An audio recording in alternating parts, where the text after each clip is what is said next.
Ondan soň göşek gyd Hudaýyna ala edip gene bir söz diýer boldy. Aman aman dostlar meniň derdime görer gözüm dost diýarlar galynda ak gelenni kejebesem yetişdi artyp galsyn kowmy hişler galyndy. Men gidermen enem atam elinden İsaman öldürür kızıl gülünden zat galın yok leblerimin balından ağayni yok kardeş hoşindi. Ayrılık derdinden tergerdan menem bana rahmetmedi hem atam menem den yaşaşıp gelen kara göz senem gider boldum kara göz gidgalindi. Ertir bilen sümek iyigini getiren taşama çasen dostum deyip oturan melde gelip hezzetimem yetiren gider boldum kara göz gidgalindi. Her kimin bolmasa mirvan zadi, bolmasa doğani töküler abi. Dünyada hoşlaman bigana zadi, gider boldum oğa kardeş halindi.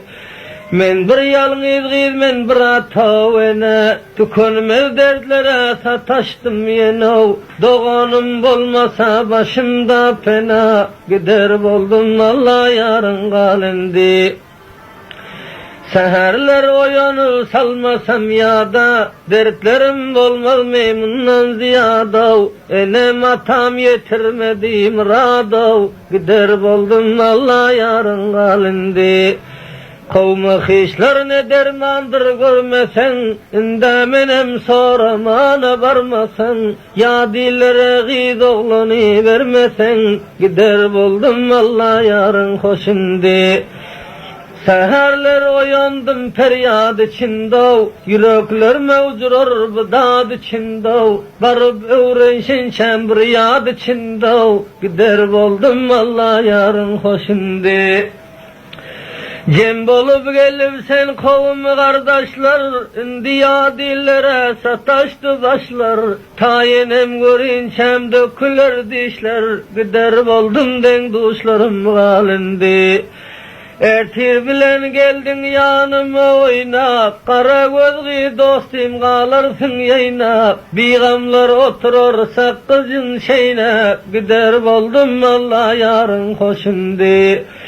Kıyırların içinde münasip özün, bir adın nemedir karadır gözün, göz yaşın aktırıp ezmegin yüzün, gider boldum kara gözgü galindi.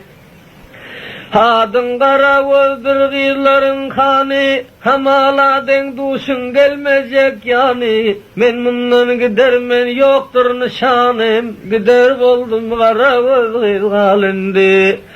Vah ayrılık cefa saldı bu cana, atam pulağı verdi meydana. Ene mehribanım saldı zindana, gider boldum Allah yarın galindi. Hemen enem atamdan vurdum yüzüm, kaydıp sorab gelsem kör bolsun gözüm. Ya dillere varıp tökülür duzum, gider boldum Allah yarın hoşindi. Ülkemde kelip köre vermedi, bir yalnız perzendin aziz görmedi. Yalnız gıydı ağaçlarında durmadı, gider boldum Allah yarın hoşindi. Acida gıydı özümne menin çarem, gözümde yaşım var, sinamda yaram. Ya dillerden edip gezeyin aram, gider boldum Allah yarın hoşindi. Kız oğlanın her ne kızman puluna, bersen bergin öz ülkenin duluna. Canım fida keli körün yoluna, gider boldum Allah yarın hoşindi. Ya dillere varıp devran sürennen, öz ülkemdeki ya edip yörennen. Kel oğlana varsam ya da varannan, gider boldum Allah yarın hoşindi. Bu gıydın enesi dinlep dururken gıydının sözüne rahmi görüp daş bağırlar eriyip